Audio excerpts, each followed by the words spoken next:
We have a Wisconsin Reactor panel, including both employers and educators. And I'm going to ask you guys to come forward and sit up here.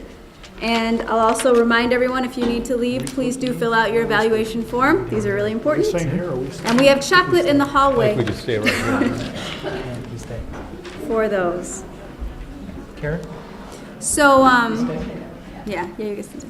And then for our panel, the format will be that each panelist is going to come up and give a brief reaction to the speakers, and we'll have 5 minutes of questions for each of them. And then after they've all spoken, we can have a few more minutes for questions for any of our speakers or panelists. So I'm going to go ahead and, feel free to take a little stretch break, but I'm going to go ahead and introduce our first panelist. We have here Mr. John Stellmacher. He's a former Senior Vice President and Chief of Staff and Administration at Thrivent Financial for Lutherans in Appleton. And Mr. Stellmacher earned his degree here at University of Wisconsin-Madison. He spent all his 32 years at Thrivent. It's a nonprofit Fortune 500 financial services membership organization with over 2.5 million members. And Mr. Stellmacher is a trustee of the National Committee for Economic Development, and he's a member of the Governor's Advisory Council on Early Childhood Education and Care. And there he co-chairs a subcommittee on building public-private partnerships. He's also the co-chair of the Partnership for Wisconsin's Economic Success, and that's a broad coalition of groups that's really working to raise awareness among businesses and policymakers about the benefits of investing in early childhood development. So we're really happy to have Mr. Stellmacher here. Thank you, Olivia, and I'm going to move quickly because I had remarks and I've added a bunch of notes as a result of Dr. Bartik's comments. It's an honor to be here today. I want to point out I come to you not as an expert on education or its programming or financing. I'm a businessman interested in the current and long-term economic vitality of the state of Wisconsin, and a citizen passionate about the quality of life in my own community and the fullness of life for families who live there.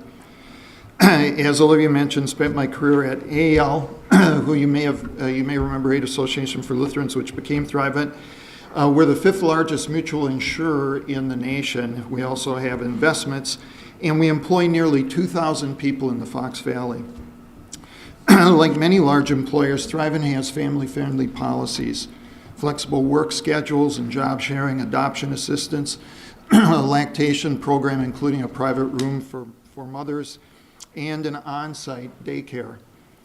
As Dr. Bartik noted, quality, reliable care allows employees to be more focused on their work, and with on-site care or with nearby quality care, we really believed at Thrivent that we benefit from higher employee productivity and also higher employee loyalty. And with 72% of Wisconsin's children under age 6 with all available parents in the workforce, quality, reliable care is not only essential for employers, but it will have an impact on children and their families. There's an opportunity to improve the impact of early care as we reflect on the fact that a large percentage of those programs currently rate 2 stars out of 5 in the rating system, and that maybe relates a little bit to one of the earlier questions, which maybe we'll get back to in the Q&A session. But as we increase and ensure the quality of early care, instead of children and the adults that they become being a drain on public programs, more productive adults contribute not only their labor, but also they contribute to the tax base. The benefits therefore accrue to the collective community and also help reduce poverty and enhance quality of life for everyone. Now, early childhood programs contribute more than just early learning. Also important is the child's overall wellness, their physical vigor, good nutrition, a safe environment, and their emotional health. Dr. Bartik also talked a lot about soft skills, social and emotional competence, and these don't just happen, they need to be developed over time. They need to be nurtured. And development of these skills can occur and begin at the earliest ages, which is a good thing because teamwork and group effort is really how we get things done in business these days, whether that be technical, administrative, or manufacturing. Tim also described several programs for early childhood, and interest in these kinds of programs is very widespread across the country.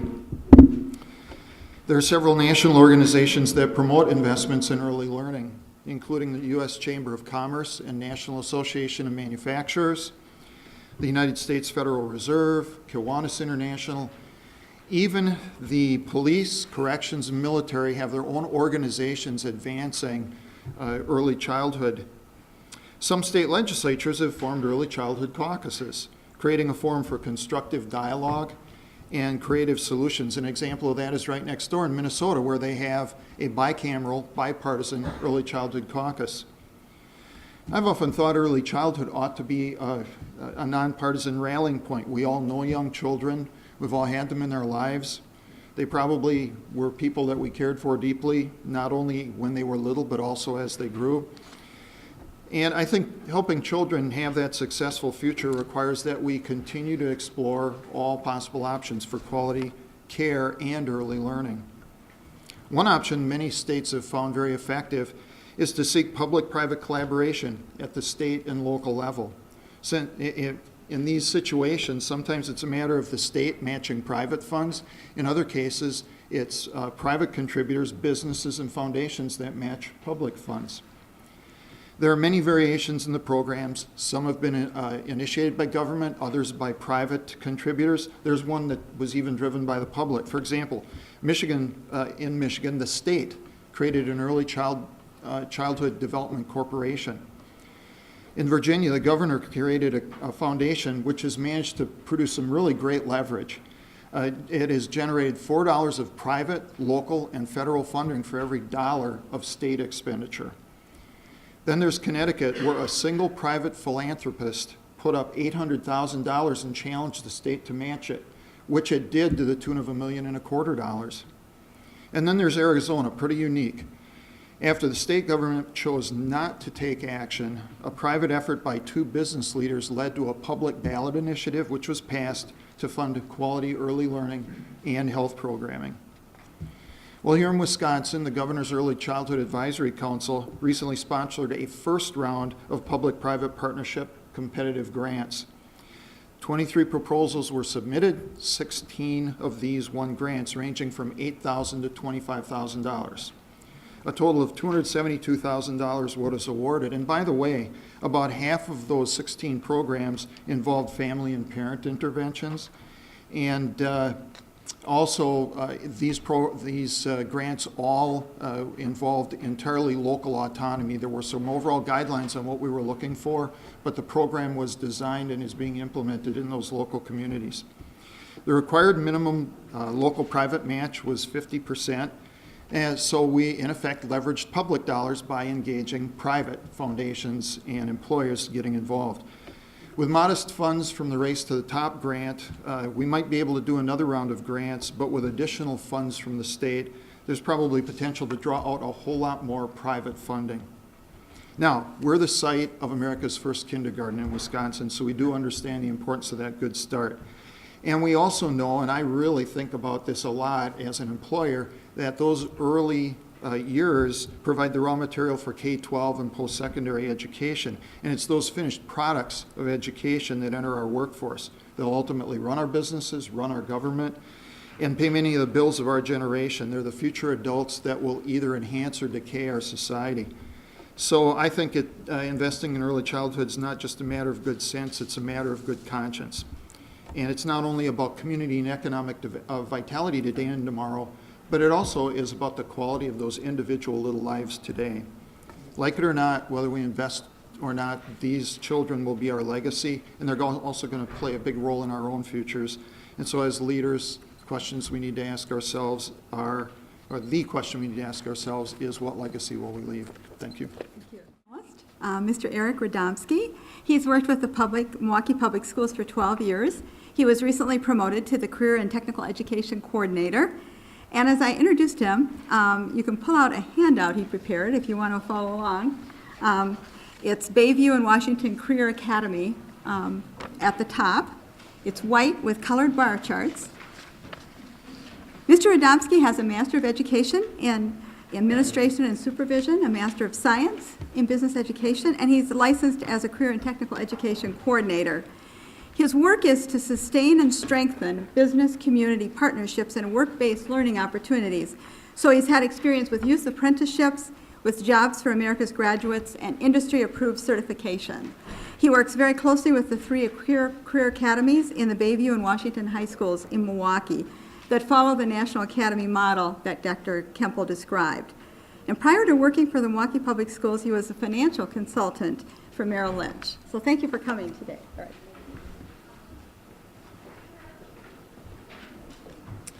Thank you, Karen. Good morning, everyone, and thank you for inviting me. As my role in career and technical education with the Milwaukee Public Schools, I'd like to just describe briefly what those areas deal with. If you're not familiar with career and technical education, that includes agriculture and natural resource education, marketing management and entrepreneurship, business and information technology, family and consumer science education, health science education, and technology and engineering education. So a wide range of different career and technical education programs. I have to start by saying that I've been an advocate of career academies for quite a long time. 12 years ago when I started with Milwaukee Public Schools, I was introduced to the National Academy Foundation right away. I began teaching in the Academy of Finance at Hamilton High School and later became a director of the academy there. Now I serve as the liaison for the district for the three academies. And those three academies are at Bayview High School, where there's an Academy of Engineering using the Project Lead the Way curriculum. And at Washington High School, there's two academies. One is an Academy of Hospitality and Tourism, and one is an Academy of Information Technology. So I've seen firsthand the benefits of these academies, the impact they have on students. And I'd like to talk to you today about some of those benefits as well as some of the challenges to implementing them with fidelity. So if you do take a look at the data slide there, I'll just give you a little bit of context. For Bayview Academy, that's 1,231 non-academy students versus 224 academy students. So you have an idea of the numbers there. 734 Washington non-academy students and 198 academy students. So you can see very clearly that our attendance and suspension numbers for academy students are far better. Far higher attendance rates, far lower suspension rates. And if you flip the page, there are some WKCE data there. That's our Wisconsin Knowledge and Concepts Examination scores in 10th grade. It's important to note that in order for the students to be included in the academy data here, they do need to have 1.5 credits within that programmatic area. So it doesn't include all students, but there are 42 academy students from Bayview and 39 academy students from Washington against 193 non-academy students from Bayview and 119 non-academy students from Washington. So you can see by the demographic data below that in the chart that our students, our academy students, by and large look like the rest of the school population there. Some other benefits to the program, if I had to sum it up in 2 words, I'd say relevance and engagement. There's better connections made for students between their classroom learning and their career possibilities or their career pathways. We do a work-based learning continuum for students, which starts with things like career exploration and career fairs, moves on to resume writing, mock interviews, as well as job site visits, job shadowing, mentorships, and then culminates hopefully with a paid employment experience. Project-based learning is also a benefit for students. It's contextualized learning that, again, helps to engage students and helps them to understand the relevance of their learning. And then cohorting, I think, has real advantages for students. Putting students together in cohorts and actually having teachers collaborate more often, they get to know each other better. There's more of a sense of family. There's more of a sense of belonging for the students. They feel some more identity, and the teachers are better able to personalize instruction if they know students better. And then on to some of the challenges that we have, and possibly a reason why there are so few in Wisconsin. I would say first and foremost is buy-in, and that's very important to have it all the way from the top to the bottom, to have the superintendent on board, to have the principal understanding what it's all about, the teachers, the counselors, the programs. Everybody really needs to know what it is to truly have a career academy to achieve the benefits that Dr. Kempel talked about. The second is there's a real paradigm shift with this whole idea of project-based learning and contextualized learning. I mean, high schools traditionally have been departmentalized and siloed, and now project-based learning requires the breaking down of those silos and teachers collaborating and working together on projects. Programming can be an issue. There's a difficulty often with programming and putting students into cohorts, particularly when students may want competing courses, AP courses, or different math courses. So that's a consideration. Cost, while it doesn't have to be exorbitant, could be an issue. Probably the biggest cost could be in doing it the right way with either a half-time or a full-time coordinator position to run the academy. Time is a big consideration. It's something obviously that most educators or people in education don't have. It seems like in education we do some things very quickly, and I can't stress planning enough in this. There really needs to be time devoted to planning. And then as Dr. Kempel mentioned, retention of students is a consideration.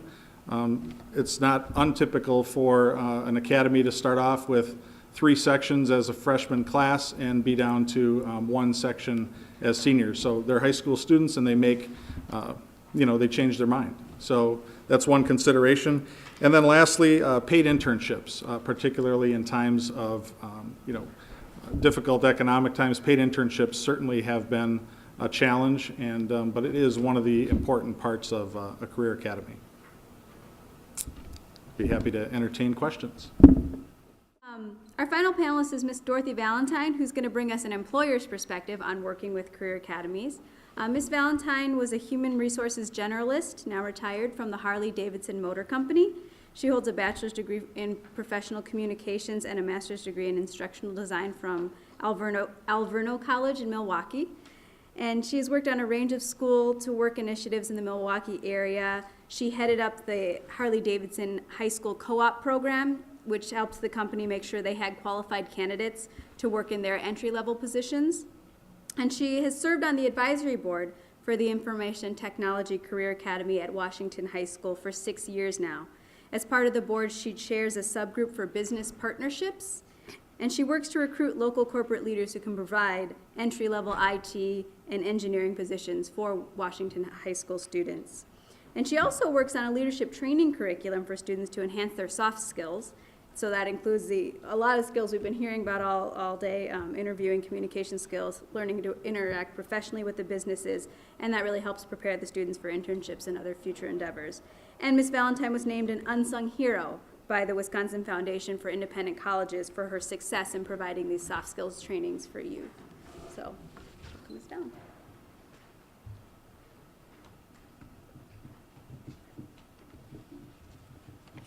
Thank you. Good afternoon. I think Eric said good morning. Now I get a chance to say good afternoon.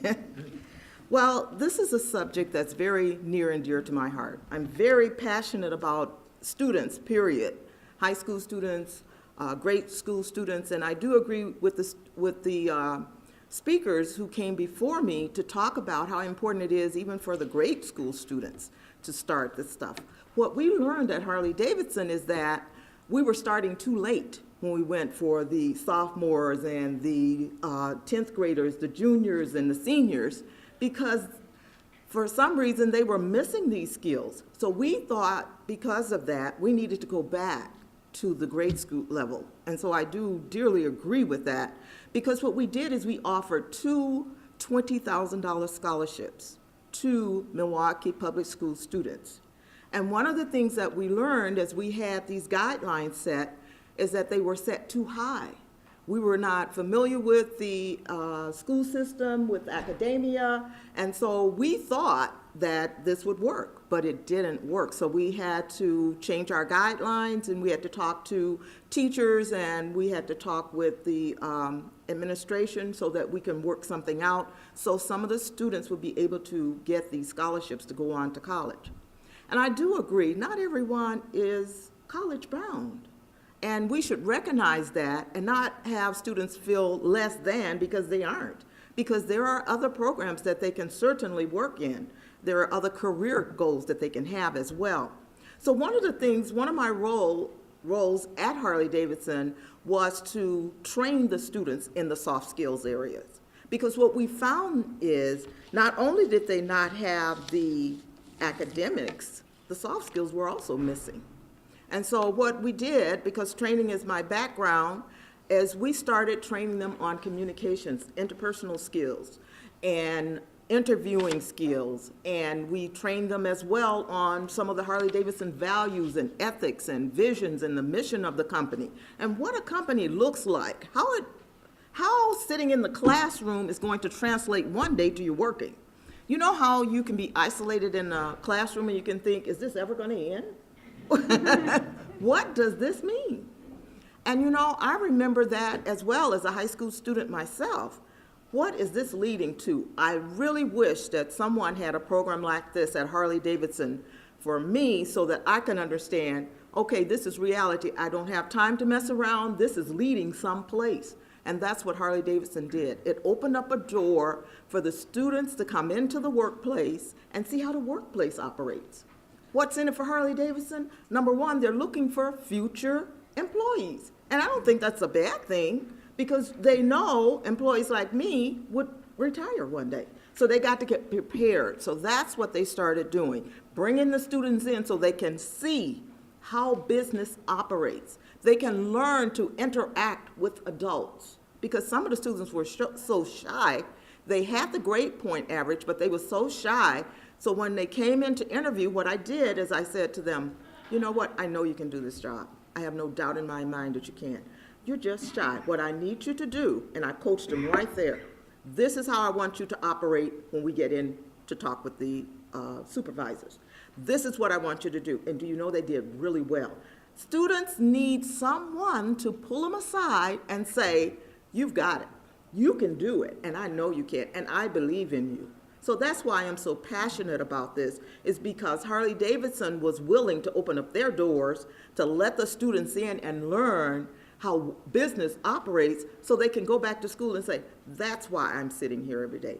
That's what I need to focus on. And also, we had paid internships, not only for high school students, but for college students as well. And what we did with the two $20,000 scholarships is if the students qualified, they could come back in the summer as an intern and make money to help them in college. Now, I don't think you can get it any better than that. You know, unless we would go to school and sit there for them. But that was pretty good.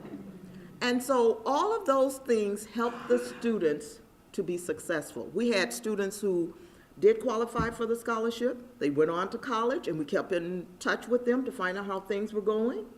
And they did quite well. Some of them did not do as well, but we brought them back, and we sat them down, and we talked to them. Now, we told them what they need to do in college. Go and see where you can get help. Talk to a counselor there. Talk to someone there so that you can get help with what you need. And sometimes when you go off to college, you just don't know what to do. You don't know who to see or how to do it. So we try to provide those resources and those skills for the students.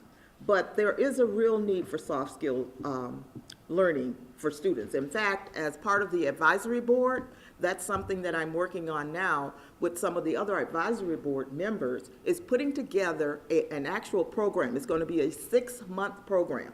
One of the classes will be held at the Washington High School. The other class will be held at a business. And we have some businesses lined up that are willing for the students to come there, see how work operates, and do the learning there, and they will provide free lunch for them. So there are some businesses out there that are still willing to help the students, but we still have work to do to get other businesses involved. Thank you.